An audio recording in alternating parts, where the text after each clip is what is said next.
Bonjour à tous et bienvenue sur Crypto Flash, la chaîne de l'actualité crypto. Aujourd'hui, nous allons parler du cours des crypto-monnaies, on va parler du Bitcoin à 50 000 $, on va aussi parler de plein d'autres choses autour du Bitcoin, autour d'Ethereum.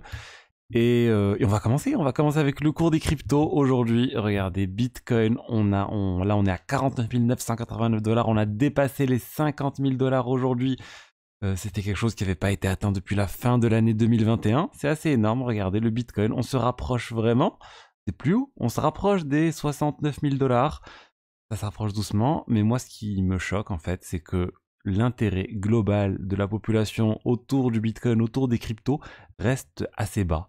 Regardez les Google Trends autour du Bitcoin sur le monde, donc c'est les recherches Google à travers les années depuis 2004 autour du Bitcoin. Bah, il n'y avait rien avant 2010-2011, avant que ça existe vraiment.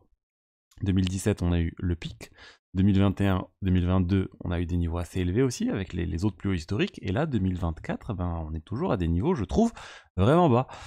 Donc jusqu'où ça peut aller? Moi, je pense que là, en tout cas, ce qu'on est en train de voir, c'est les institutionnels, les ETF spot Bitcoin qui sont en train d'acheter du Bitcoin. Il y a beaucoup de choses aussi autour du halving qui se préparent. Et je pense que le grand public n'est toujours pas revenu sur le Bitcoin. Et quand ça va revenir, si ça revient prochainement, je pense que ça va être vraiment à des niveaux bien au-dessus de 50 000 $ pour le Bitcoin. Et ensuite, on voit bien généralement avec les bull runs, ça touche aussi les autres cryptos. Ethereum aussi, 2635 $. Là, c'est plutôt pas mal, mais on est encore loin de la barre des 3000 que beaucoup de monde attendent.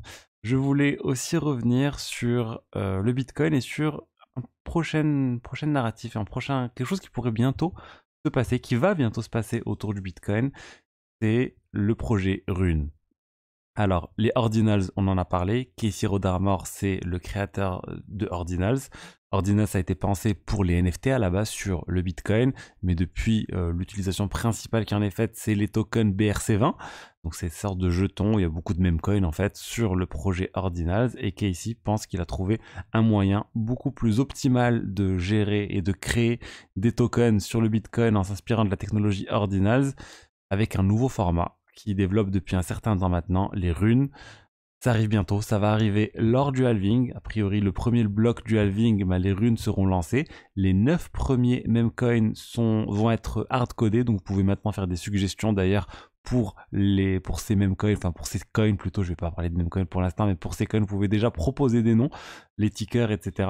Vous allez pouvoir toujours les minter comme vous voulez, enfin c'est open mint, il n'y a pas de tokens qui sont réservés à l'équipe haute, c'est n'importe qui pourra venir et minter des tokens Rune. Ça veut dire que les frais de transaction vont complètement exploser, je le prédis, autour du halving, vu que tout le monde va se jeter sur ces tokens là. Il y aura aussi plein d'autres formats de tokens qui vont arriver.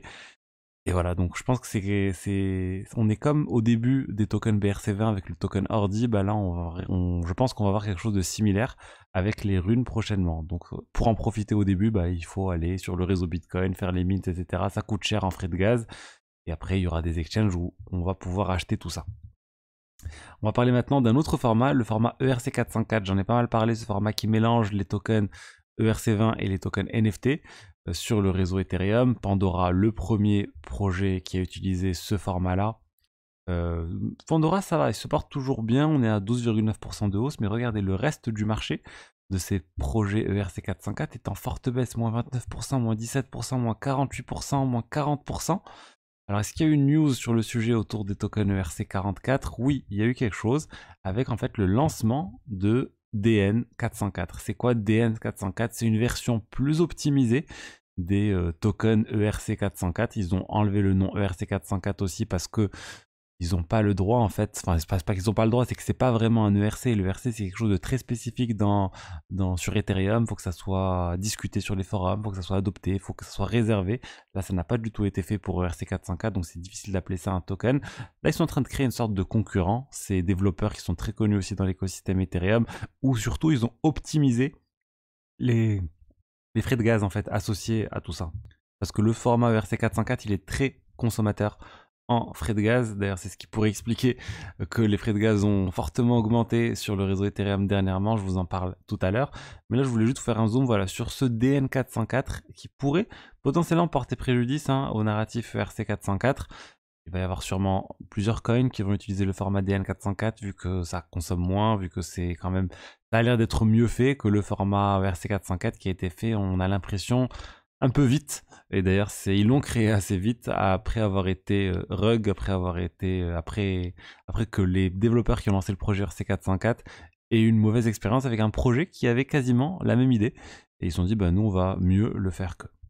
Donc voilà pourquoi je voulais vous parler de ces tokens ERC404. Et juste rapidement, si vous voulez rester dans la finance décentralisée, il y a toujours ma formation avec le code promo qui est encore valide 5 jours pour avoir 10% de réduction. Il y a le coaching qui est offert. Il y a plus de 6 heures de contenu, 65 vidéos, 12 modules de formation. N'hésitez pas à vous inscrire. Il y a un groupe Telegram aussi où j'échange et je réponds à toutes vos questions. Le lien est dans la description. Alors ensuite, on va parler Ethereum et le volume de NFT qui est en train de se rapprocher de son plus haut de l'année.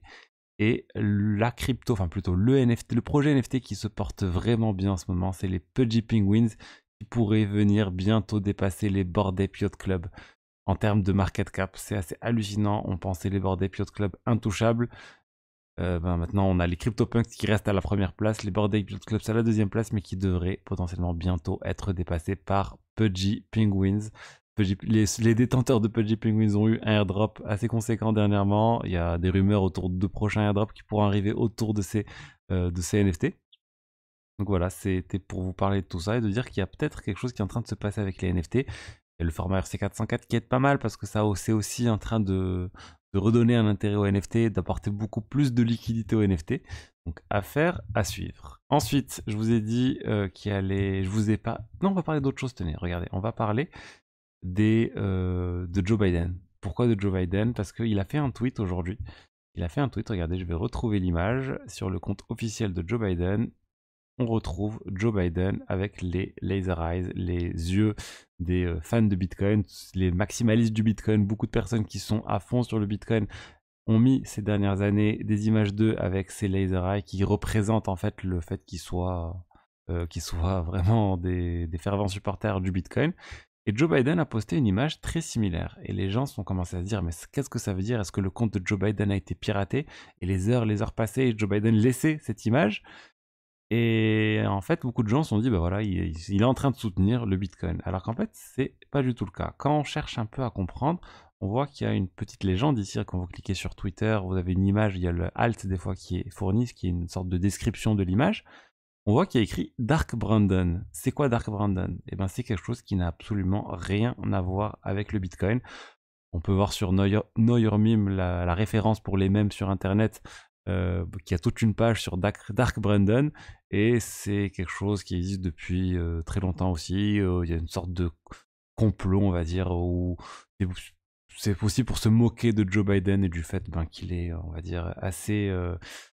potentiellement sénile et pas très cohérent dans ce qu'il dit, etc. Bref, il y a plein de blagues qui ont été faites sur le sujet. Dark Brandon, ça en est une. Et c'est maintenant utilisé aussi par les supporters de Joe Biden pour montrer qu'il est au contraire, qu'il reste quelqu'un de très solide, de très robuste, etc. Bref, tout ça pour dire que ça n'a absolument rien à voir avec le Bitcoin. Donc ne pensez pas que Joe Biden est devenu vraiment un fan du Bitcoin. Et pour finir, voilà ce que je vous avais dit sur Ethereum et les frais de gaz qui ont atteint un niveau qui n'a pas été atteint depuis 8 mois, bah c'est dû notamment au ERC404, beaucoup de trades et au fait que ça consomme beaucoup de gaz. Ça n'a pas été pensé pour être vraiment faiblement consommateur en frais de gaz. Et c'est pour ça que le format DN404 devrait répondre à tout ça. C'est vrai que ça a pas mal augmenté. Là, on était à encore 50-70 gwei. C'est quand même cher pour faire des trades. Ça vous fait des trades à plusieurs dizaines de dollars. Ça limite l'accès au réseau Ethereum à pas mal de monde.